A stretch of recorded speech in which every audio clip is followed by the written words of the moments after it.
اس میں شک نہیں کہ ہمارے ہاں باعزت طریقے سے مرنا ایک حادثہ نہیں، ہنر ہے جس کے لیے عمر بھر ریاض کرنا پڑتا ہے، اور اللہ اگر توفیق نہ دے تو یہ ہر ایک کے بس کا روگ بھی نہیں۔ بالخصوص پیشہ ور سیاستداں اس کے فنی آداب سے واقف نہیں ہوتے۔ بہت کم لیڈر ایسے گزرے ہیں جنہیں صحیح وقت پر مرنے کی سعادت نصیب ہوئی۔ میرا خیال ہے کہ ہر لیڈر کی زندگی میں خواہ وہ کتنا ہی گیا گزرا کیوں نہ ہو، ایک وقت ضرور آتا ہے جب وہ ذرا جی کرا کر کے مر جائے، یا اپنے سیاسی دشمنوں کو رشوت دے کر اپنے آپ کو شہید کرا لے تو وہ لوگ سال کے سال نہ صحیح ہر الیکشن پر ضرور دھوم دھام سے اس کا عرس منایا کریں۔ البتہ دقت یہ ہے کہ اس قسم کی سعادت دوسرے کے زور بازو پر منحصر ہے، اور سعدی کہہ گئے ہیں کہ دوسرے کے بلبوتے پر جنت میں جانا عقوبت دوزخ کے برابر ہے۔ پھر اس کا کیا علاج کہ انسان کو موت ہمیشہ قبل از وقت اور شادی بعد از وقت معلوم ہوتی ہے۔ بات کہاں سے کہاں جا پہنچی، ورنہ سر دست مجھے ان خوش نصیب جواں مرگوں سے سروکار نہیں جو جینے کے قرینے اور مرنے کے آداب سے واقف ہیں۔ میرا تعلق تو اس مظلوم اکثریت سے ہے جس کو بقول شاعر جینے کی ادا یاد نہ مرنے کی ادا یاد۔ چنانچہ اس وقت میں اس بے زباں طبقے کی ترجمانی کرنا چاہتا ہوں جو اس درمیانی کیفیت سے گزر رہا ہے، جو موت اور زندگی دونوں سے زیادہ تکلیف دہ اور صبر آزما ہے، یعنی بیماری۔ میرا اشارہ اس طبقے کی طرف ہے۔ میں اس جسمانی تکلیف سے بالکل نہیں گھبراتا جو لازمائے علالت ہے۔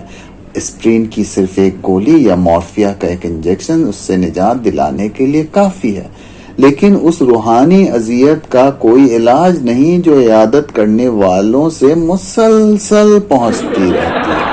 ایک دائم المرض کی حیثیت سے جو اس درد لا دوا کی لذت سے آشنا ہے، میں اس نتیجے پر پہنچا ہوں کہ مورفیا کا انجیکشن مریض کے بجائے مزاج پرسی کرنے والوں کو لگائے جائیں تو مریض کو بہت جلد سکون آ جائے۔ اردو شاعروں کے بیان کو یقین کیا جائے تو پچھلے زمانے میں علالت کی غایت تقریب بحر ملقات کے سوا کچھ نہ تھی۔ محبوب عیادت کے بہانے غیر کے گھر جاتا تھا اور ہر سمجھدار آدمی اسی امید میں بیمار پڑتا تھا کہ شاید کوئی بھولا بھٹکا مزاج پرسی کو آ نکلے۔ اس زمانے کے انداز عیادت میں کوئی دل نوازی ہو تو ہو، میں تو ان لوگوں میں سے ہوں جو محض عیادت کے خوف سے تندرست رہنا چاہتا ہوں۔ ایک حساس دائم المرض کے لیے مزاج اچھا ہے، ایک رسمی یا دعائیہ جملہ نہیں بلکہ ذاتی حملہ ہے جو ہر بار اسے حساس کمتری میں مبتلا کر دیتا ہے۔ میں تو آئے دن پرسش حال سے اس قدر بیزار ہو چکا ہوں کہ احباب کو آگاہ کر دیا ہے کہ جب تک میں بقلم میں خود یہ اطلاع نہ دے دوں کہ آج اچھا ہوں، مجھے حسب معمول بیمار ہی سمجھیں اور مزاج پرسی کر کے شرمندہ ہونے کا موقع نہ دیں۔ سنا ہے کہ شائستہ آدمی کی یہ پہچان ہے کہ اگر آپ اس سے کہیں کہ مجھے فلاں بیماری ہے تو وہ کوئی آزمودہ دوا نہ بتائے۔ شائستگی کا یہ سخت معیار صحیح تسلیم کر لیا جائے تو ہمارے ملک میں سوائے ڈاکٹروں کے کوئی اللہ کا بندہ شائستہ کہلانے کا مستحق نہ نکلے۔ یقین نہ آئے تو جھوٹ موٹ کسی سے کہہ دیجئے کہ مجھے زکام ہو گیا ہے، پھر دیکھیے کیسے کیسے مجرب نسخ، خاندانی چٹکے اور فقیری ٹونکے آپ کو بتائے جاتے ہیں۔ میں آج تک یہ فیصلہ نہ کر سکا کہ اس کی اصلی وجہ طبی معلومات کی زیادتی ہے یا مذاق سلیم کی کمی۔ بہرحال بیمار کو مشورہ دینا ہر تندرست آدمی اپنا خوشگوار فرض سمجھتا ہے، اور انصاف کی بات یہ ہے کہ ہمارے یہاں 99% لوگ ایک دوسرے کو مشورہ کے علاوہ اور دے بھی کہہ سکتے ہیں۔ سر فہرست ان مزاج پرسی کرنے والوں کے نام ہیں جو مرض تشخیص کرتے ہیں اور نہ دوا تجویز کرتے ہیں۔ دراصل ان کا تعلق اس مدرسہ فکر سے ہے جس کے نزدیک پرہیز علاج سے بہتر ہے، یعنی کھانا جتنا پھیکا سیٹھا ہوگا صحت کے لیے اتنا ہی مفید ہوگا۔ یہاں یہ بتانا بے محل نہ ہوگا کہ ہمارے ملک میں دواؤں کے اثرات دریافت کرنے کا بھی یہی معیار ہے۔ جس طرح بعض خوش اعتقاد لوگ کا ابھی تک یہ خیال ہے کہ ہر بدصورت عورت نیک چلن ہوتی ہے، اسی طرح طب قدیم میں ہر کڑوی چیز کو مصفی خون تصور کیا جاتا ہے۔ چنانچہ ہمارے یہاں انگریزی کھانا اور کڑوے قدحے اسی امید میں نوشے جاں کیے جاتے ہیں۔ ایک بزرگوار ہیں جن سے صرف دوران علالت میں ہی ملاقات ہوتی ہے، اس لیے اکثر ہوتی رہتی ہے۔ موصوف آتے ہی برس پڑتے ہیں اور گرجتے ہوئے رخصت ہوتے ہیں۔ پچھلے ہفتے کا ذکر ہے، ہلا کر بخار چل رہا تھا کہ وہ آدم کے کپ کپا کر کہنے لگیں، بیماری ازاری میں بھی بڑی غیریت برتتے ہو برخوردار، 2 گھنٹے سے ملیریا میں چپ چاپ مبتلا ہو اور خبر تک نہ کی۔ بہتر جی چاہا کہ اس دفعہ ان سے پوچھ ہی لوں کہ قبلہ کونین اگر آپ کو بروقت اطلاع کر رد دیتا تو آپ میرے ملیریا کا کیا بگاڑ لیتے؟ ان کی زبان اس قینچی کی طرح ہے جو چلتی زیادہ ہے اور کاٹتی کم۔ ڈانٹنے کا انداز ایسا ہے جیسے کوئی لڑکا زور زور سے پہاڑے یاد کر رہا ہو۔ ان کا آنا فرشتہ موت کا آنا ہے، مگر مجھے یقین ہے کہ حضرت اسرائیل علیہ السلام روح قبض کرتے وقت اتنی ڈانٹ ڈپٹ نہیں کرتے ہوں گے۔ زکام انہیں نیمونیا کے پیش خیمہ دکھائی دیتا ہے اور خسرے میں وہ ٹائیفائڈ کے آثار نظر آتے ہیں۔ ان کی عادت ہے جہاں محض سیٹی سے کام چل سکتا ہے وہاں بے دھڑک بگل بجا دیتے ہیں۔ مختصر یہ کہ ایک ہی سانس میں خدا نخواستہ سے ان للہ کی تمام منزلیں طے کر لیتے ہیں۔ آئیے ایک اور مہربان سے آپ کو ملاؤں۔ ان کی تکنیک قدر مختلف ہے۔ میری صورت دیکھتے ہی ایسے ہراساں ہوتے ہیں کہ کلیجہ منہ میں آتا ہے۔ ان کا معمول ہے کہ کمرے میں بغیر کھٹکھٹائے داخل ہو جاتے ہیں اور میرے سلام کا جواب دیے بغیر تیمارداروں کے پاس پنجوں کے بل جاتے ہیں۔ پھر خسر پھسر ہوتی ہے۔ البتہ کبھی کبھی کوئی اچٹتا ہوا فقرہ مجھے بھی سنائی دے جاتا ہے، مثلا صدقہ دیجیے، جمعرات کی رات بھاری ہوتی ہے، پانی حلق سے اتر جاتا ہے، آدمی پہچان لیتے ہیں۔ یقین جانیے یہ سن کر پانی سر سے گزر جاتا ہے۔ لگے ہاتھوں عیادت کرنے والوں کی ایک اور قسم کا تعارف کرا دوں۔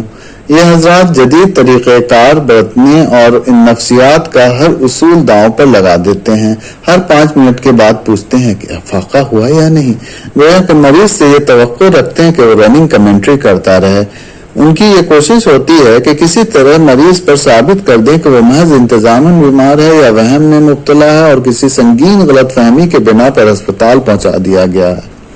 ان کی مثال اس روزہ خور کی ہے جو انتہائی نیک نیتی سے کسی روزہ دار کا روزہ لطیفوں سے بہلانا چاہتا ہے، مثلا ماشاءاللہ آج آپ منہ پہ بڑی رونق ہے، آواز میں بھی بڑا کراپن ہے، ارے صاحب مانیے تو آپ بالکل ٹھیک ہیں، اٹھ کر منہ ہاتھ دھوئیے۔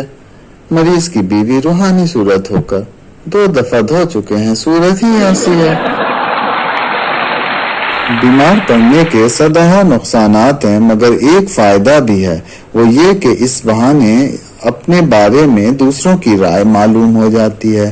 بہت سی کڑوی کسیلی باتیں جو عام طور سے ہونٹوں پر لرز کر رہ جاتی ہیں، بے شمار دل آزار فقرے جو خوف فساد خلق سے حلق میں اٹک کر رہ جاتے ہیں، اس زمانے میں یار لوگ نصیحت کی آڑ میں ہوا شافی کہہ کر بڑی بے تکلفی سے داغ دیتے ہیں۔ پچھلے سنیچر کی بات ہے، میری عقل دار میں شدید درد تھا۔ ایک روٹھے ہوئے عزیز جن کے مکان پر حال ہی میں قرض کے روپیے سے چھت پڑی تھی، لقہ کبوتر کے مانند سینہ تانے آئے اور فرمانے لگے، ہیں آپ بھی ضدی آدمی ہیں، لاکھ سمجھایا کہ اپنا ذاتی مکان بنوا لیجئے مگر آپ کے کان پر جو نہیں رہیں گی۔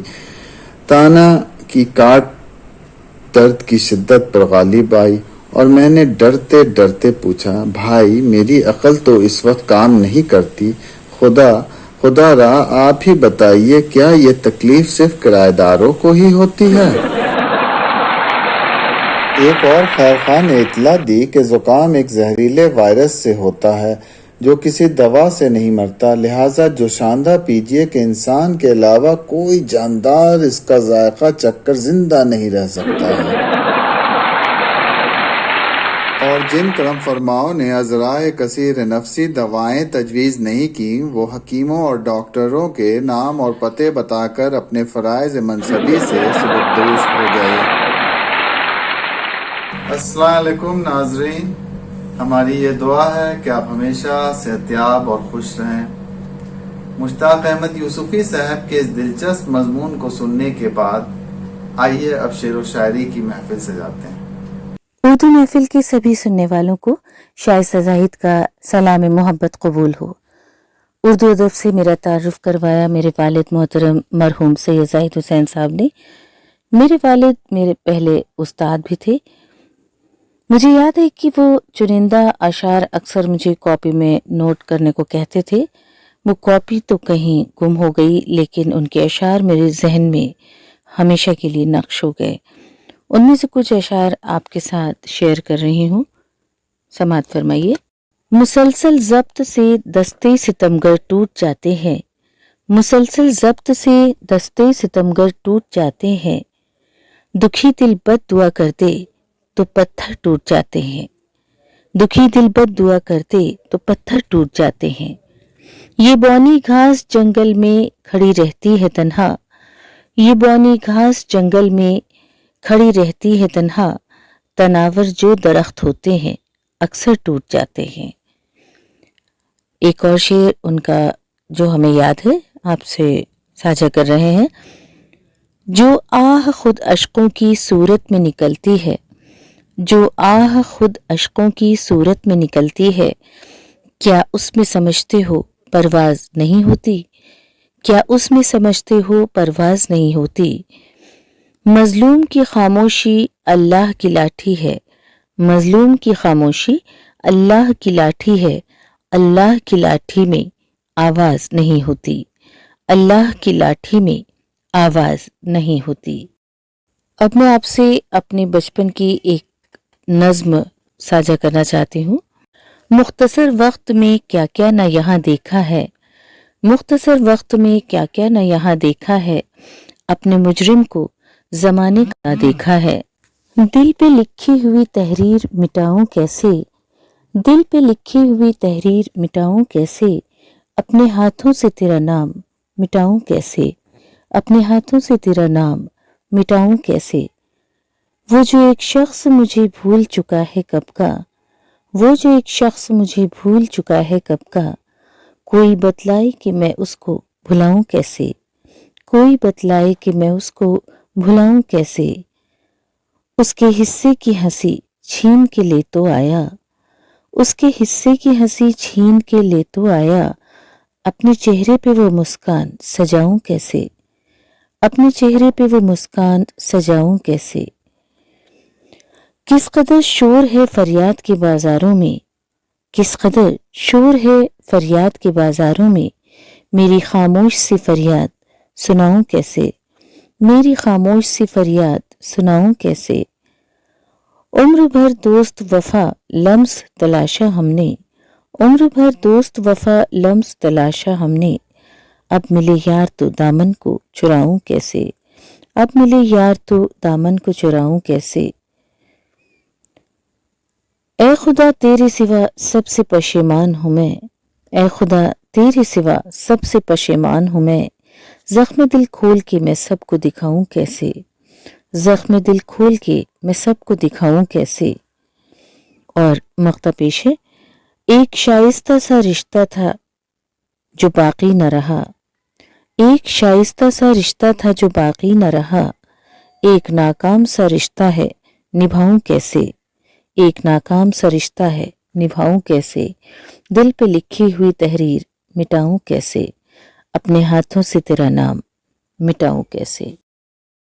ہر سو دکھائی دیتے ہیں وہ جلوہ گر مجھے، ہر سو دکھائی دیتے ہیں وہ جلوہ گر مجھے، کیا کیا فریب دیتی ہے میری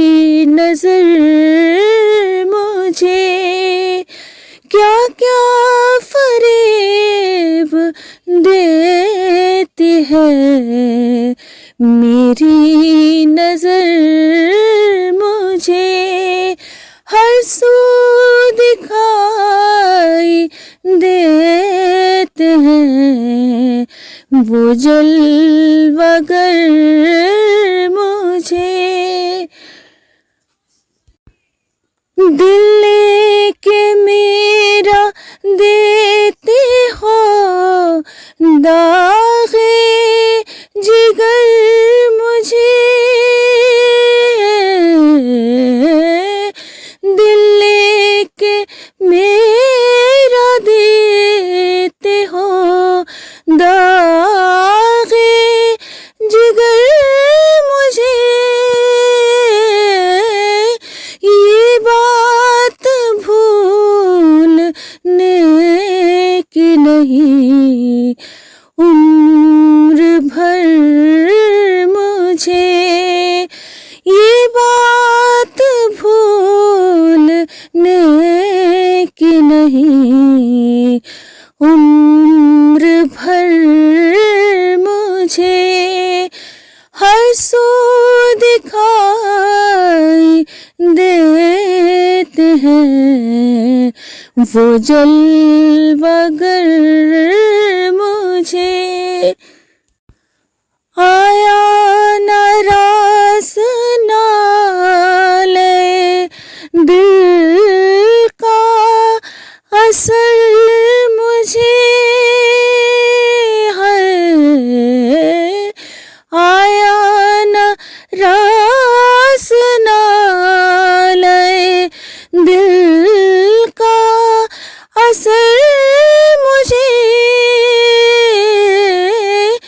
اب تم ملے تو کچھ نہیں اپنی خبر مجھے، اب تم ملے تو کچھ نہیں اپنی خبر مجھے، ہر سو دکھائی دیتے ہیں وہ جلوہ گر مجھے، کیا کیا فریب دیتی ہے میری نظر مجھے۔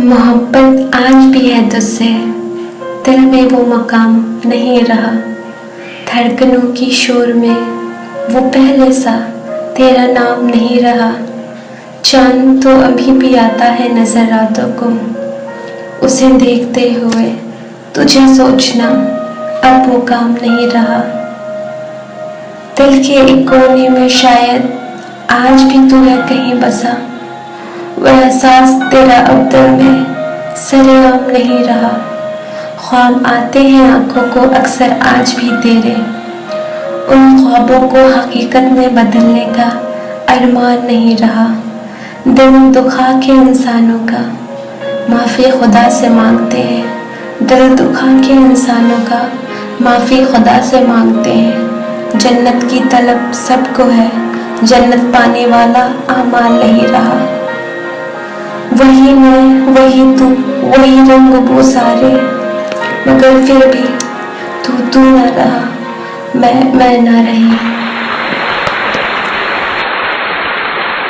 ہیلو ایوری ون، میرا نام ہینا شائستہ ہے، میں آپ کے سامنے پیش کر رہی ہوں میری لکھی ایک غزل، غور فرمائیے گا۔ ایک گوشہ بھی نہ روشن کر سکے، ایک گوشہ بھی نہ روشن کر سکے، ایسا کوئی سراج نہ بنا، کشتی کو میرے ہونے دے پار، اے دریا کوئی امواج نہ بنا، دے تھوڑی سی دھوپ، دے تھوڑی سی دھوپ اور تھوڑی سی بارش ہر ایک آنگن میں، دے تھوڑی سی دھوپ اور